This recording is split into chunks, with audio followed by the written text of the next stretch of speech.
그러면 한 살 때 정해져 있는 삶의 목적, 우리는 저마다의 놀라는 자라가 있어요. 피하고 싶고 이거는 나의 생명을 위협하는 거야 하는 각자의 자라가 있는데, 내가 각자가 가지고 있는 삶의 목적, 그 아들러의 후학자들이 많이 연구했어요. 그래서 오늘은 제가 이제 케이퍼의 성격 우선순위 개념에 대해서 알려드릴 텐데, 이게 좀 이해하기 편하고 좀 대중적으로 많이 알려져 있는 거예요. 근데 이제 저도 초심자의 실수로서 이걸 가지면서 계속 쉽게 사람을 범주화했거든요. 이거 되게 위험한 건데, 그래서 제가 미리 알려드릴 건, 이 사람의 목적을 범주화한 이거는 범주화하는데 목적이 있지 않아요. 이 범주화하는 이유는 내담자의 핵심 욕구, 핵심 신념을 파악하기 위한 그냥 기본 베이스라는 것을 먼저 유념해 주세요. 그리고 삶의 목적에 대해서 이야기를 하면서 여러분들이 느껴지실 거예요. 아, 이거 내 얘기네? 아, 나 이런 거 되게 싫어하네? 아, 나는 이런 게 사랑이라고 느껴지구나를 여러분들이 가장 잘 느껴지실 거예요. 그러니까 여러분 안에, 여러분 심장에 자석이 하나 있다고 생각을 해보시고, 어떻게 나한테 끌리지? 어떻게 내 얘기지? 한번 떠올려 보세요. 그리고 앞에 있는 제가 이 삶의 여러 가지 목적 중에 제가 해당하는 건 또 뭔지 한번 추측해 보세요. 첫 번째는 우월성 추구입니다. 이분들의 삶의 목적은 우월한 것을 추구하는 유형에 있는 분들이 계세요. 그래서 평균으로 하는 게 안 돼. 남들보다 더 뛰어나야 돼. 남들보다 더 잘해야 돼. 남들보다 더 참신한 걸 해야 돼요. 왜냐? 그렇게 해야지 사랑받을 수 있다. 살아남을 수 있다라고 생각하기 때문입니다. 그러면 이분들이 피하고 싶은 자라, 이분들의 생명을 위협에 느끼게 하는 이 열등감은 뭐냐면 무의미함입니다. 그러니까 무의미라는 게 되게 함축적인 단어인데요. 내가 남들보다 뛰어나지 못하는 게 이분들한테는 무의미함이에요. 그래서 이분들한테는 기본적으로 나는 무의미했기 때문에 사랑받지 못해. 어렸을 때 경험에. 그래서 나는 이 무의미함을 피하기 위해서 더 우월한 걸 찾아야 돼? 라는 삶의 전략을 만들고 계신 거죠. 그래서 이분들은 항상 마음속에, 무의식에 이런 질문이 있어요. 어떤 게 내 삶을 의미 있게 만들까? 나는 어떤 경험을 해야지 내 삶이 좀 더 의미 있고 난 남들보다 더 뛰어날 수 있을까?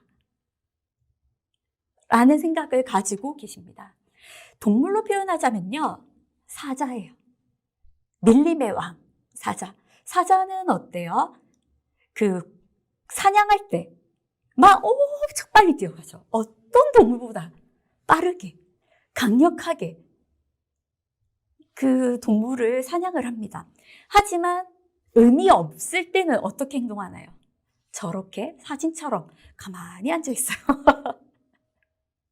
제가 이제 연예인들을 이렇게 범주하는 게 되게 조심스러워요. 제가 그분들 삶을 잘 알지 못하고, 하지만 여러분들의 이해를 돕기 쉽게 이제 연예인들을 예로 들자면, 여러분도 혹시 방탄소년단 아세요?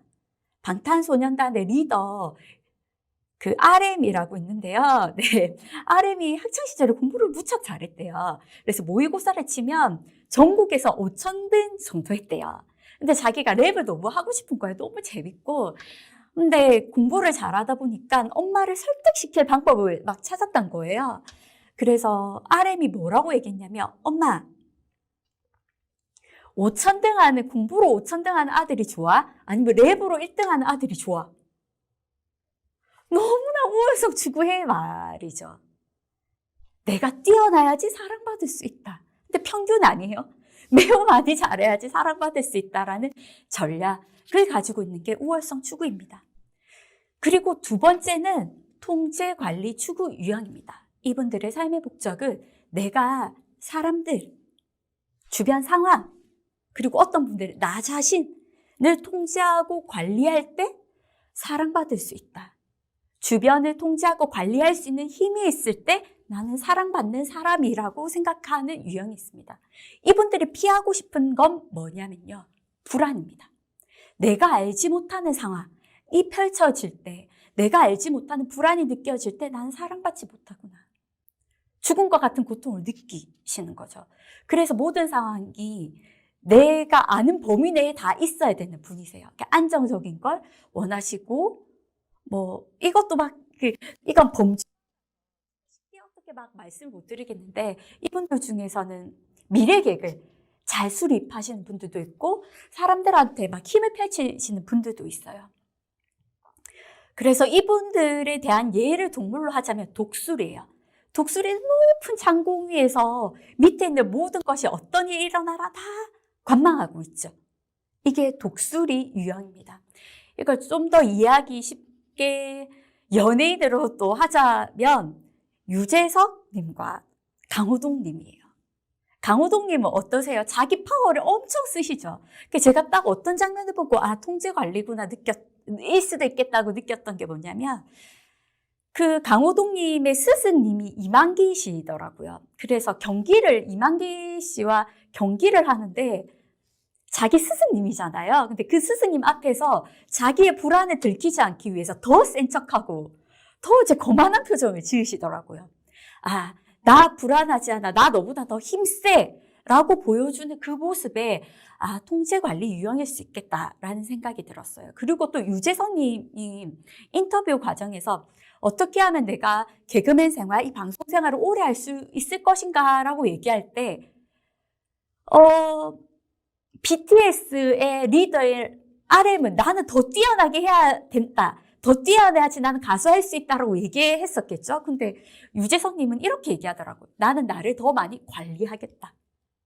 내 몸을 더 관리하고 그래서 담배도 끊고 술도 끊고 그리고 세상에 대해서 더 많이 공부하겠다. 방송이 어떻게 돌아가는지 더 알겠다. 그러니까 자기를 이렇게 통제하는 그런 모습을 보고 그 통제관리 힘을 내적으로 쓰시구나 라는 생각이 들었습니다. 그래서 이 통제관리 유형은 불안을 피하기 위한 전략들을 만들어냅니다. 그리고 세 번째는 즐거움 추구 유형입니다. 이게 즐거움 추구 유형 앞에 가로하고 빠진 게 있어요. 나의 즐거움이 아니에요. 상대방의 즐거움을 추구하는 유형입니다. 그래서 이분들은 내가 상대방에게 좋은 사람이 될 때 사랑받구나 라는 사랑의 정의를 내리세요. 그래서 이분들이 피하고 싶은 건 뭐냐면요. 관계에서 무가치함을 느끼는 거예요. 관계에서 내가 중요한 사람이 되지 않을 때 나는 사랑받지 못해 라고 생각을 해요. 그래서 나는 관계에서 가치 있는 사람이 되기 위해서 어떻게 살아야 돼? 라는 전략을 만드시겠죠. 이분들은 항상 마음속에 어떤 게 품고 있냐면요. 내 얘기가, 나의 행동이 저 사람을 번거롭게 만들지 않을까? 상대방이 나를 거절하지 않을까? 라는 두려움으로 많이 살고 계세요. 동물로 비유하자면 카멜레온이에요. 좀 더 이해가 쉬우시죠? 그 사람이 좋아하는 거 계속 맞춰 나가면서 그러면서 내가 그 관계 속에서 의미 있는 사람이 될 때 사랑받는 느낌을 받는 분이세요. 이걸 또 이제 연예인으로 예를 들자면 이것도 이제 조심스럽지만 박수홍님 아시죠? 정말 모든 사람들한테 젠틀하고 다 맞춰주고 가족들을 위해 희생하고 그분의 모습을 보고 즐거움 추구 유형에 속할 수도 있겠다라는 생각이 들었어요. 그리고 드라마에서 보면 진짜 지고지순한 사랑을 하는 사람, 캐릭터. 이 사람도 너무나 잘 맞춰주고 이 사람을 필요하게 너무나 잘 아는 눈치 빠른 그런 분들도 즐거움 추구 유형에 속할 가능성이 있습니다. 그리고 마지막으로는 편안함 추구 유형입니다. 이 편안함 추구 유형은 다른 사람들 그리고 그 세상의 통제가 없이 나만의 독특한 삶으로 편안하게 살길 바라요. 이분들이 피하고 싶은 건 뭐냐면 고통이에요. 내가 고통받을 때 나는 사랑받지 않아. 내 마음대로 나만의 독특한 세상을 만들 수 있을 때 나는 사랑을 받아. 라는 그런 삶의 전략을 만들고 계신데요. 아직 생각해 보세요. 41살 때 삶은 고통이야 라는 걸 알게 됐어요. 그러니까 어렸을 때 좀 많이 아팠거나, 그렇게 좀 육체적으로 좀 힘듦을 경험하신 분들 중에 편안함 추구 유형이 되신 분이 많아요. 그리고 41살 때 삶을 고통이야 라고 할 정도로 매우 똑똑하신 분이시기도 해요. 그래서 인간문화재, 장인? 이런 분들 중에 편안함 추구 유형이 무척 많습니다. 그래서 동물로 비유하자면 거북이에요. 그러니까 거북이가 어때요? 무태서는, 불편한 상황에서는 정말 꼼짝달싹 못하고 엉금엉금 기어가죠. 근데 자기만의 세상, 바다에서는 어때요?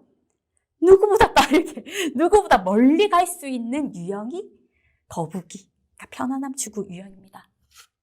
이번에 또 유명인으로 예를 들자 보면, 혹시 작년인가요? 반 클라이번 국제 콩쿠르 대회에서 세계 최연소로 1등한 한국인이 있었어요. 임윤찬이시라고. 그러니까 이분의 인터뷰를 듣고 편안함 추구 유형에 가깝겠다라고 생각이 들었는데 어땠냐면 이제 콩쿠르 대회에서 1등 했다. 최연소다. 이제 뭘 하실 거냐? 라고 물었더니 임윤찬 씨가 뭐라고 얘기했냐면 나 계속 다니던 동네 피아노 학원에 다닐 거예요. 그리고 꿈이 뭐냐라고 물었더니 아무도 없는 곳에서 피아노만 치는 게 자기 꿈이래.